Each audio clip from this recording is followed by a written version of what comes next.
आदिवासी समाजाच्या आमदारांनी मंत्रालयातील संरक्षक जाळ्यांवर उड्या घेत अवघ्या महाराष्ट्राचं आज लक्ष वेधून घेतलं। पेसा अंतर्गत रखडलेली भरती प्रक्रिया तातडीने मार्गी लावावी ही त्यांची मुख्य मागणी। मात्र त्यासोबतच धनगर समाजाला आदिवासीतून आरक्षण देण्याला या नेत्यांनी कडाडून विरोध केलाय। या विरोधाची पार्श्वभूमी सुद्धा आजच्या आंदोलनाला होती। पाहूया याबाबतचा स्पेशल रिपोर्ट।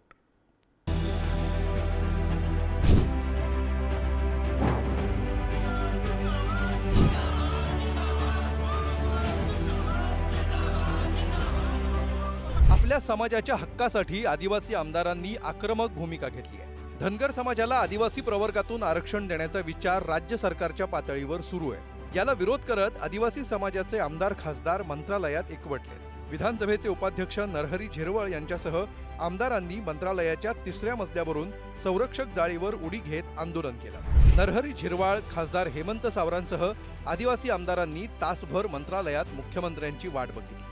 मुख्यमंत्री कॅबिनेट बैठकीसाठी 7व्या मजल्यावर आले। आमदारांनी मुख्यमंत्र्यांना वाटेतच गाठून आपल्या मागण्या सांगितल्या। मुख्यमंत्र्यांच्या आश्वासनानंतरही आदिवासी आमदारांचं समाधान झालं नाही। नरहरी झिरवळ यांच्यासोबत सर्व आमदार मंत्रालयातल्या 2ऱ्या मजल्यावर आले। 2ऱ्या मजल्यावर संरक्षक जाळी असल्यामुळे आमदार 3ऱ्या मजल्यावर पोहोचले।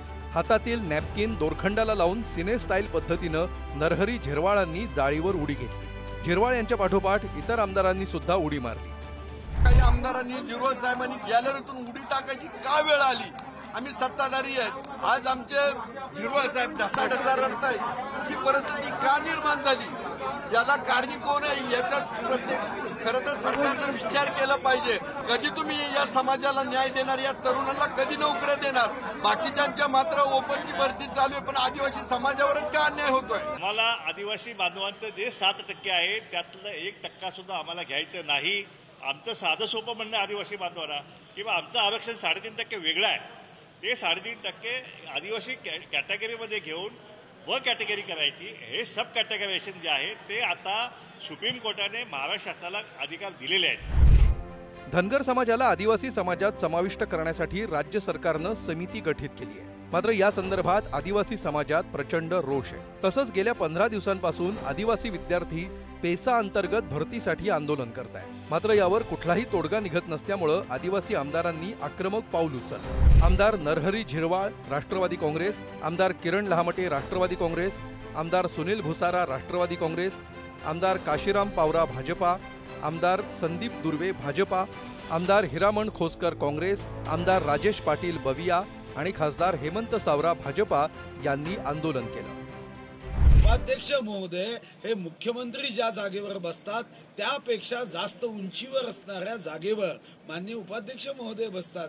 आणि मला फक्त म्हणून वाटतं उपाध्यक्ष महोदय चांगले व्यक्ती आहे, पण ही निवडणूक लक्षात घेऊन कोणी त्यांना निर्देश तर देत नाहीये ना की असं तुम्ही करावं। देवेंद्र फडणवीसांनी आदिवासींच्या जातीमध्ये जे भांडणं लावली आणि अजूनही महाराष्ट्रामध्ये एकनाथ शिंदेच्याही काळामध्ये जे जातीमध्ये भांडणं जे महाराष्ट्रात लावले त्याचाच परिणाम आहे की निवडणुकीच्या तोंडावर सगळे लोक त्यांना जॉब विचारायला जातात आहेत। आदिवासी आरक्षणाबाबत आक्रमक असलेले आमदार नरहरी झिरवळ हे खरं तर स्वतः सत्ताधारी पक्षात। असं असतानाही आरक्षणाच्या मुद्द्यावर त्यांना थेट आंदोलनाचं हत्यार उपसावं लागल्यामुळे आता राजकीय वर्तुळात उलटसुलट चर्चांना उधाण आलंय। त्यामुळे ऐन निवडणुकीच्या तोंडावर मराठा आणि ओबीसी आंदोलनापाठोपाठ आदिवासी आमदारांचं आंदोलन महायुती सरकारची डोकेदुखी वाढवणार असल्याचं चित्र आहे। पंकज दळवी, पुढारी न्यूज, मुंबई।